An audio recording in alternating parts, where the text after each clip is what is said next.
You are. Welcome here in Houghton, outside former President Mandela's house. It's been a hive of activity as usual, with well-wishers coming through to give messages of condolences. And of course, what we've noticed, the numbers have started to come down to earlier days after the death of Mandela, but people are still coming through, and a lot of them are coming just to grab a piece of history, to have their pictures taken outside the house next to the flowers here. And of course, inside the house, there's been a stream of visitors coming through. We've seen Reverend Jesse Jackson from the US. He came earlier to pay his respects to the family. He was followed by the former president of Zambia, Dr. Kenneth Kaunda, who is still inside the house. We have been told that the Premier of Gauteng, Ms. Mbongeni, is on her way here as well.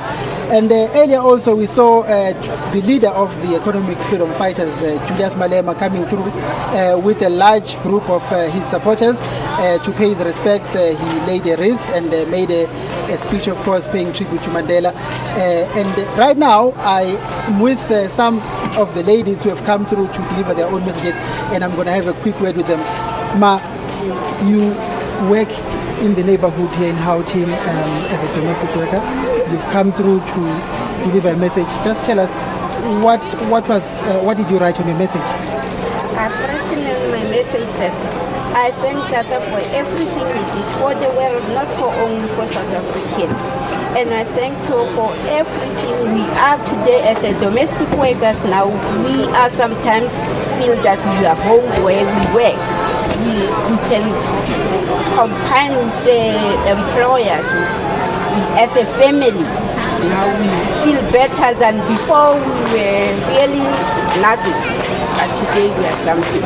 Now I'm told that Mr. Mandela, when he was still president, he used to walk around the neighborhood here, talk to gardeners and the neighbors, and you guys, did you ever encounter him and talk to him? And no, I missed him one day on the street here. He used to walk here. One of my friends said, I walked there, downstairs. I met Mr. Madiba there. He was so happy to see us and give us encouragement to keep on working and be strong, and what we want, we must fight for what we want. Now, I understand that you brought your sister along with you here from Annandale. Ma, why did you come here today?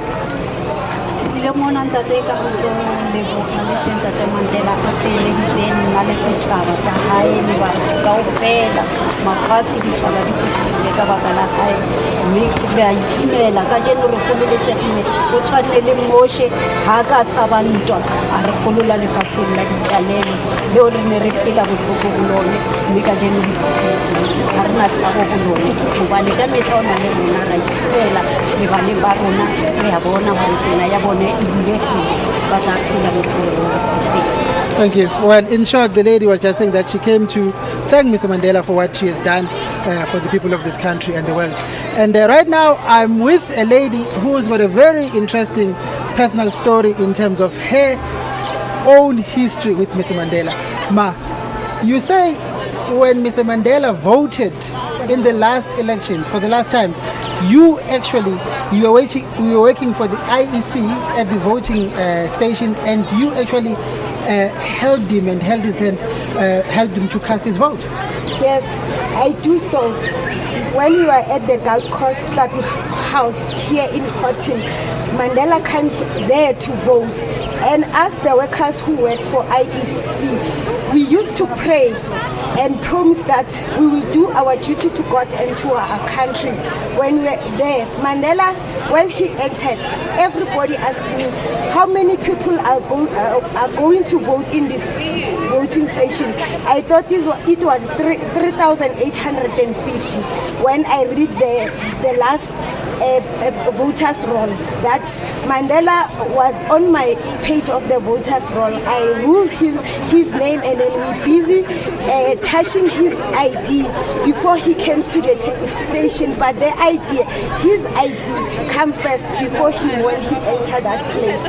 And then I like to say, to thank God, I'm here to thank God that God give us the gift. I come here with the global world.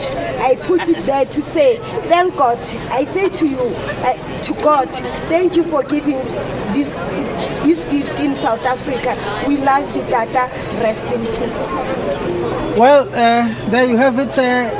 We expect more people to continue coming through with their kids, of course, and lay their messages of thanks and the condolence to the Mandela family throughout the day. Back to you in the studio.